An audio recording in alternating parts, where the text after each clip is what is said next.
నేను అనాథగా దేవుడు విడిచిపెట్టడురా, నేను ఒంటరిగా విడిచిపెట్టడు. కానీ దావీదు కుదరబడిన దేవుడు తోడుగా ఉండి యుద్ధం వచ్చి జయము కలిగేసిన దేవుడు, నీ సమస్యల్లో కూడా నువ్వు నిలబడి ప్రార్థించగలిగితే, నీ బాధల్లో కూడా నిలబడి ప్రార్థన చేయగలిగితే, నీ రోగములో కూడా నిలబడి ప్రార్థించే మారగలిగితే, గొడ్డు మొద పిలుపొచ్చిన తర్వాత కూడా నిలబడి ప్రార్థన చేయగలిగితే, బతుకు నిలబెట్టే దేవుడు నీ యుద్ధం చేస్తాడు కోట.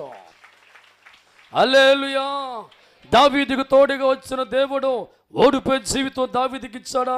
ఇవ్వలేదు. దేవజనమా, శత్రువును పడగొట్టి దేవుడు నిలబడివాడిగా ఉండి జయాన్ని కలగజేసి దావీదు జీవితాన్ని మార్చి కోటలో కూర్చోబెట్టి మహావైభవ జీవితాన్ని దేవుడిచ్చాడు. దేవుడి స్తోత్రం. అదే బతుకు మీ అందరికి రాబోతుంది. హల్లెలూయా.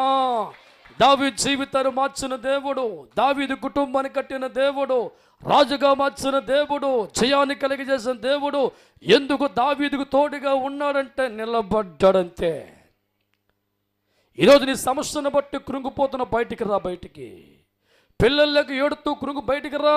ఎన్నాళ్ళు కృంగిపోయి కుచించిపోతున్నావు, ఎన్నాళ్ళు కృంగి పడిపోయి ఉంటావు. లే, దేవుడి కోసం నువ్వు దేవుని బట్టి దేవుడి కోసం నిలబడేవాడికి జీవితం మార్చుకుంటే ప్రభు ఆత్మ చెప్తున్నాను, మీలో ఏ ఒక్కరి జీవితాన్ని దేవుడు ఓడిపోనివ్వడు. I will challenge. దేవుడి స్తోత్రం.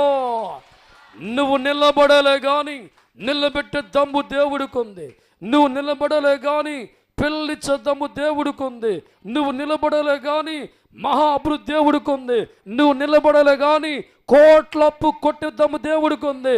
నువ్వు నిలబడలే కానీ నీ వ్యాధిని తీసే దమ్ము దేవుడికి ఉంది. దేవుడి స్తోత్రం. కానీ ఈరోజు జీవితాలు గమనిస్తూ ఉంటే బలముగా ప్రార్థించేవారు కూడా బలహీనులుగా దేవుడు కనబడుతున్నాం. విశ్వాసములో ఉన్నవారు కూడా అవిశ్వాస కారణం వారికున్న సమస్యను బట్టి, వారికున్న రోగాల బట్టి, వారికున్న బాధలు బట్టి నిలబడవలసిన భక్తుల జీవితాలు పడిపోతూ ఉంటే ఎలా దేవుడు గెలిపిస్తాడు? నిలబడగా నువ్వు యుద్ధం యెహోవా చేస్తాలే, నిలబడగా దేవుడి స్తోత్రం. హల్లెలూయా. యుద్ధం దేవుడు చేయమని ఇంట్లో కుంగితే ఎలా రా బయటికే వాక్యమని ఖడ్గం పడలే పైకి. అవునగా దేవుడి స్తోత్రం. దేవుడి కోసం ప్రార్థన నిలబడితే యుద్ధం దేవుడు చేస్తాడు రా. కృంగిపోయేవాడు కాక, కృషి చూపేవాడు కాక ధైర్యముగా శ్రమలో కూడా యెహోవా పేరుట నిలబడేవారు జీవితాలుగా మార్చుకోవాలి. అప్పుడే దేవుని బట్టి నీకు తోడుగా వస్తాడు, దేవుణ్ణి కండగా వస్తాడు, ఆయన కృపతో నింపేవాడిగా మారిపోతాడు. ఏ విషయాలు గతకాలం ఓడిపోయేవో రాసుకోవడంలో దేవుడు స్తోత్రం.